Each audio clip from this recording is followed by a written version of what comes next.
कैसे आऊं रे नंद लाला, कैसे आऊं रे नंद लाला, कैसे आऊं मदन गोपाला, कैसे आऊं मदन गोपाला, तेरे गोकुल नगरी बड़े दूर नगरी,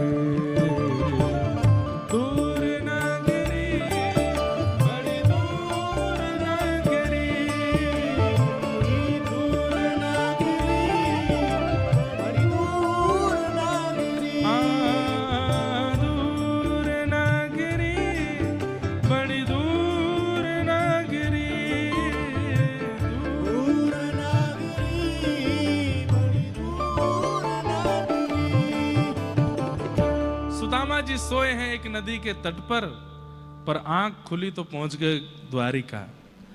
जैसे ही देखा कि सोने की नगरी चारों ओर, किसी से पूछा ये कौन सा नगर है, किसी ने बताया ये द्वारिका है। आप ठाकुर जी के दरबारों से जाके बोले भैया हमारी तन की स्थिति देख के यों मत समझियो कछु मांगवे आए हैं, हम वास्तव में आपके द्वारिकाधीश कृष्ण के बाल सखा हैं, हमारो नाम सुदामा है, हम उनके साथ सांदीपनी गुरुकुल में पढ़े हैं, हम केवल उनसे मिलने आए हैं, बहुत समय हो गए मिले नहीं हैं।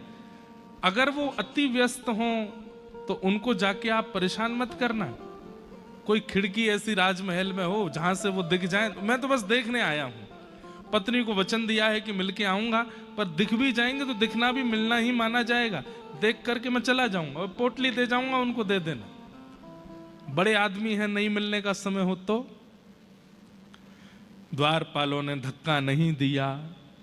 ये कॉन्सेप्ट पता नहीं क्यों हम लोगों को बताया गया कि द्वारपालों ने धक्का दे दिया, सुदामा जी को पीछे फेंक दिया। नहीं, ऐसा नहीं हो सकता। भगवान द्वारिकाधीश के द्वारपाल हैं, इतने शिक्षित भी नहीं है तो फिर काय बात के द्वारपाल। ठाकुर जी के समीप जाने पर व्यक्ति के अवगुण नष्ट होते हैं और भगवान के द्वारपालों में ही अवगुण है, तो फिर इससे क्या संकेत मिलेगा हमको। सम्मान से बिठाया और कहा आप प्रतीक्षा करें, द्वारिकाधीश प्रभु अभी प्रसाद पा रहे हैं। और ये सब जो आप लाइन देख रहे हो ना, लंबी कतार, ये भारतवर्ष के सारे राजा हैं, सबसे मिलने का समय है, एक एक करके सबसे मिलेंगे। पर मैं बात करता हूं, अगर समय होगा तो मैं मिलवा दूंगा। बोले बिल्कुल निश्चिंत जाना, हमको कोई चिंता नहीं, हम तो बस देखने आए हैं, देख के चले जाएंगे। द्वारपालों ने भीतर जाके ठाकुर जी को बताया, भगवान इतने राजा खड़े हैं, इतने महाराजा खड़े हैं, इतने ये खड़े हैं, इतने वो खड़े हैं, सबके। ठाकुर जी भोजन पाते जा रहे हैं, सुनते जा रहे हैं। बोले अच्छा है, खड़े रखो, मिलेंगे। बोले प्रभु एक दीनहीन सा ब्राह्मण आया है, पतले दुबले से हैं महाराज, हड्डी तो ऐसी हैं उनके शरीर की उंगली पे गिन लो, और वस्त्र ऐसे हैं कि जगह जगह से चूहों ने और जाने किन किन ने कतर रखे हैं, रफू करा रखे हैं उन्होंने। अपने आप को आपका बाल सखा बता रहे हैं। तन की स्थिति और परिस्थिति से तो लगता है कि लक्ष्मीहीन है, पर ललाट का तेज देख करके लगता है कि कोई नैष्ठिक ब्राह्मण है, त्रिकाल संध्या करते हैं। उनकी वाणी की गरिमा और वाणी में जो शब्दावली है उससे पता चलता है कि वो शिक्षित हैं, पढ़े लिखे हैं। आपके बाल सखा अपने आप को कह रहे हैं, और उनकी इच्छा तो वैसे मिलने की है, लेकिन कह रहे हैं कि अति व्यस्त हूं तो दूर से दिखा दीजिए। उन्होंने अपना नाम सुदामा बताया है। ठाकुर जी कवल ले रहे थे मुख की ओर, और जैसे ही सुदामा नाम सुना वहीं रुक गए। बोले मेरे मित्र सुदामा आए हैं बाहर। बोले जी, मेरे बाल सखा सुदामा सांदीपनी गुरुकुल में जो मेरे साथ पढ़े वो आए हैं बाहर। जी जी प्रभु, उन्होंने यही परिचय दिया अपना। और तुमने उनको क्या उत्तर दिया? बोले हमने उनको बैठा दिया है बाहर, जहां लोग प्रतीक्षा गृह में बैठते हैं वहीं वो बैठे हैं, आपकी प्रतीक्षा कर रहे हैं।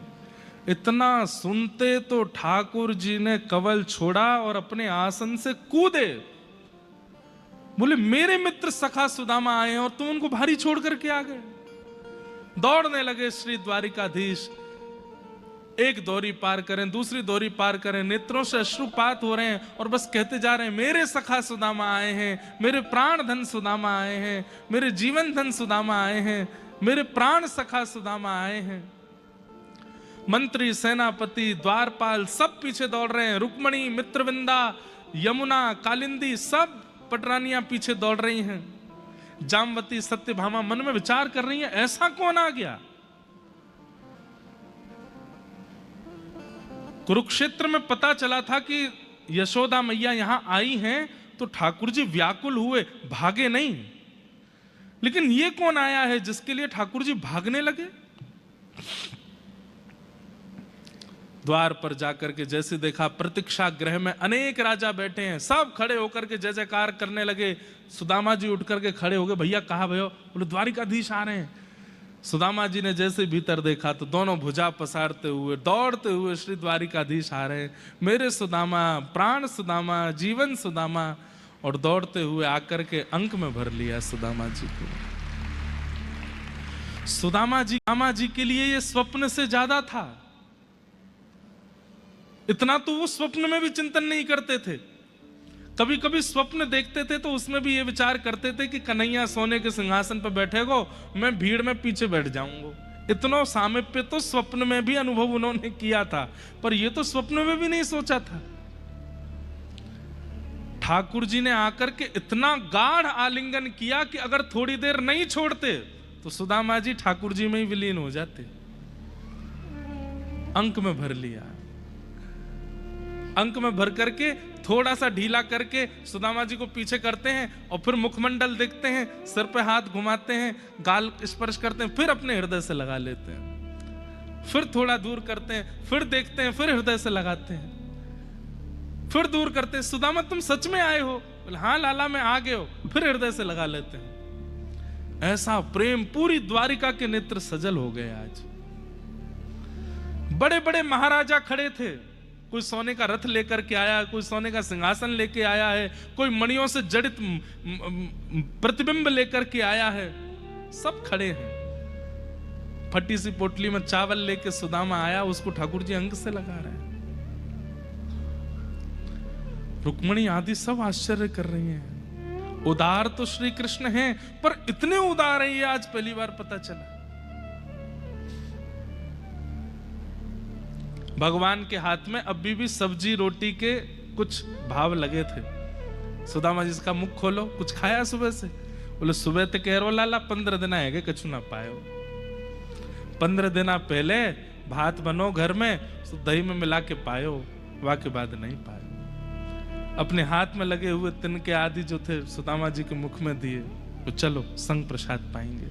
और ऐसे कंठ बिल्कुल कंधे पे हाथ धर के, हाथ पकड़ करके सुदामा जी को लेकर के चल रहे हैं। ठाकुर जी इशारे करते हुए चल रहे हैं, रुक्मणी आदि सब लोगों को पुष्प वर्षण करो, गुलाब जल का छिड़काव करो, नगाड़े बजाओ, पूरी द्वारिका में आज मिठाइयां बंटवा दो, मेरा सखा सुदामा आया है। और सबसे कह दो मध्याह्न समय में राजसभा में पूरी द्वारिका नगरी इकट्ठी हो, सुदामा जी को प्रणाम करने आए सब लोग। लाला मैं जा योग्य नाऊं, तू ऐसा मत करे। अरे मोह काय को प्रणाम करो? बोले देखिए द्वारिका के भाग्य खुलेंगे आपको प्रणाम करने से, और मैं जानता हूं आप किस योग्य हो, चलो भीतर चलो। ले गए। सब स्तब्ध हैं, देख करके सब हैरान हैं। ठाकुर जी लेकर के गए। ठीक है, आचार्य चरण भी कथा में पधारे तो उनके लिए विशिष्ट सिंहासन है। यहां पर विशेष जन आते हैं, सबके लिए ऊपर व्यवस्था है। पर कोई अति विशिष्ट हो या फिर ठाकुर जी आ जाएं, उसके लिए अधिकार है कि व्यास जी खिसक के अपने बगल में बैठा सकते हैं, यहां बैठो। केवल ठाकुर जी को, वैसे तो आचार्य चरण भी बैठ सकते थे, पर उनकी हमें डर लगता है वो बैठ जाएंगे तो हम उड़ जाएंगे यहां से। नहीं तो व्यास मंच की बड़ी मर्यादा है, यहां प्रधानमंत्री भी आ जाए हम उठ नहीं सकते। भक्तमाल की कथा हो, भक्त चर्चा हो, वहां उठ सकते हैं, बाकी यहां जब तक आरती नहीं हो जाए हम उठ नहीं सकते। नियम तो यह भी है पंडाल गिर जाए तो भी नहीं उठ सकते, आरती करके ही उठ सकते हैं। प्यास लगे, भूख लगे, कुछ हो जाए, यहां से उठ नहीं सकते। बीमार हो जाए, सिर दर्द हो जाए, बुखार आ जाए, नहीं उठ सकते। विसर्जन भागवत जी को प्रणाम करके पुष्प छोड़ के तभी उठ सकते हैं। आसन की अपनी मर्यादा होती है। लेकिन ठाकुर जी ने तुरंत सुदामा जी को लेकर के गए और द्वारिका के जिस आसन पर श्री कृष्ण विराजे आज तक, और किसी ने इसका, भगवान के बालक भी नहीं बैठ सकते उस आसन पर, उस आसन पर ले जाकर के भगवान ने सुदामा जी को बैठा दिया। ये दृश्य देख करके द्वारिका के राजा उग्रसेन कहते हैं ये वही कृष्ण हैं जो मथुरा की राज्य गद्दी से उठा करके कंस को फेंक देते हैं, और ये वही कृष्ण है जो द्वारिका की राज्य गद्दी पर सुदामा दीन ब्राह्मण को बिठा देते हैं। इनसे ज्यादा योग्यता कोई नहीं जानता कि कौन किसके योग्य है। सुदामा जी तो शर्म के मारे व्याकुल हो रहे हैं। बोले लाला जी सब कहा कर रहे हो तू? बोले बिल्कुल चुपचाप बैठे रहो, मुंह पतों में कहा कर रहा हूं। लुकमणी जी को आज्ञा कि वो परात लाओ, ठाकुर जी अब ब्राह्मण देवता आए, चरण प्रक्षालन करना है। बंधुओं, हम लोग भूल गए हैं कि ब्राह्मणों का, संतों का, वैष्णवों का सत्कार घर में कैसे होना चाहिए। ठीक है, आपको अपनी तरफ से प्रस्तुत करना चाहिए, वो ना स्वीकार करे ये उनकी इच्छा। सबसे पहले घर आते ही उनके चरण धोइए। चरण धो करके वो मना कर दें अगर कि नहीं धोने तो जिद मत कीजिए, व्यवस्था आप अपनी पूरी रखो। जैसे हम चरण नहीं धुलवाते, लेकिन कोई भी ब्राह्मण आपके घर आवे, कोई भी संत आवे, वैष्णव आवे, चरण धोइए। उसके थोड़े बिंदुओं को सब परिवारी जन छिटकिए। अरे कुछ भी नहीं है, ब्राह्मण तो हैं, कुछ भी नहीं है, एक विरक्त तो है, कुछ भी नहीं है, वैष्णव तो है, अरे कुछ भी नहीं है, तिलक लगा के ठाकुर जी का स्मरण तो कर रहे हैं, इसलिए पूजनीय है, वंदन करो। फिर आरती करो, सुंदर चौक पुराओ, माला पहनाओ, और ये विचार करो कि मेरे आराध्य ठाकुर जी ही इनके रूप में आए हैं घर पर। हम आपको एक बात बता रहे हैं, कई बार ऐसा होता है कि मान लीजिए कोई बहलूपिया आया आपके घर, वो है नहीं अंदर से वैष्णव, बस आ गया। कई बार आपका विश्वास, आपका सत्कार और आपके द्वारा की गई जो प्रतिक्रिया होती है, वो प्रतिक्रिया उसको बाध्य कर देती है सुधरने पर। हमारी दृष्टि पहचान जाती है कौन योग्य है, उस योग्य का उचित सम्मान करो। द्वारिकाधीश श्री कृष्ण ने सुदामा जी का खूब सत्कार किया, सम्मान किया, बैठाया और पूछने लगे आपको ब्याह है गयो? सुदामा जी बोले हमारा तो है गयो, 2 लालाऊ है गए। बोले अच्छा, हमें नहीं बुलायो? वो लाला ऐसा ब्याह भयो कि दुल्हा दुल्हन ही भूखे रहे ब्याह में। क्यों? सब रो प्रसादी जो है का बराती खा गए, हमें मिलो ही नहीं। 3 दिन बाद फिर भिक्षा आई तब पायो। हम मेरी छोड़ लाला, तेने ब्याह कर लियो? ठाकुर जी तो 16 साल के ही लगते हैं ना, वो 100 साल की उम्र में भी 16 वर्ष के ही थे। ठाकुर जी बोले हाँ हमारा भी हो ही गया। बोले ना ना लाला, मैंने सुनी है तेरा ब्याह है। कौन? तो भाभी ते तो मिलवा दे। बोले भाभी से मिलना है आपको? बोले हाँ। पक्का मिलना है? बोले मिलवा दे। बोले रुक जाओ, यहाँ नहीं दूसरी सभा में चलो। ऐसे एक विशाल प्रांगण था, उसमें बैठी 16,108 सिर पर बढ़िया घूंघट करके। अच्छा अच्छा अच्छा, लाला बुला ले भाभी। एक एक करके आ रही हैं। रुक्मणी आई, जामवती आई, सत्यभामा आई, मित्रवृंदा आई, कालिंदी आई, लक्ष्मणा आई, एक एक करके सब जाती जा रहे हैं। 500 पत्नियां प्रणाम कर गई। सुदामा जी बोले लाला, इनमें तो भाभी कौन सी? ये सब अपनी है? ठाकुर जी बोले हम बस सबरी अपनी है। बोले कितनी कर गई? बोले 500। 500? अभी कितनी और हैं? बोले 16,108। बोले लाला, हमने तो एक ही कियो, बा में भी तो ना बुलायो तो तुम मुझसे शिकायत कर रहे, इतने में तो एक में ही बुला ले। तो ठाकुर जी बोले 16,100 ब्याहों में तो मैं भी नहीं गया था, बिना मेरे ही ब्याह है को। अरे लाला, यहाँ तो पूरा समय निकल जाएगा अरे आशीर्वाद देते देते, एक दिन तो निकल ही चुका है। अब एक काम कर। बोले कहा पत्नी 16,108 है, पति तो तू अकेलो ही है। बोले हाँ पति मैं अकेला हूं। बोले तू प्रणाम कर, मैं तो आशीर्वाद दे दूंगा। और जैसे ही द्वारिकाधीश ने दंडवत किया है, सुदामा जी दोनों भुजा से आशीष दे रहे हैं। दौड़ करके सुदामा जी ने हृदय से लगाया, खूब आनंद हुआ, खूब उत्सव मने, सब सुख रहा। सुदामा जी लौट करके गए तो भगवान ने पूरी परिस्थिति बदल दी, बड़े बड़े महल खड़े हो गए। सुदामा जी ने अपनी पत्नी से कहा, देवी अब तुम महलों में रहो, क्योंकि महलों में भजन नहीं हो सकता। मैंने एक दिन और कहा था, अध्ययन और भजन ये व्यवस्थाओं में नहीं हो सकते।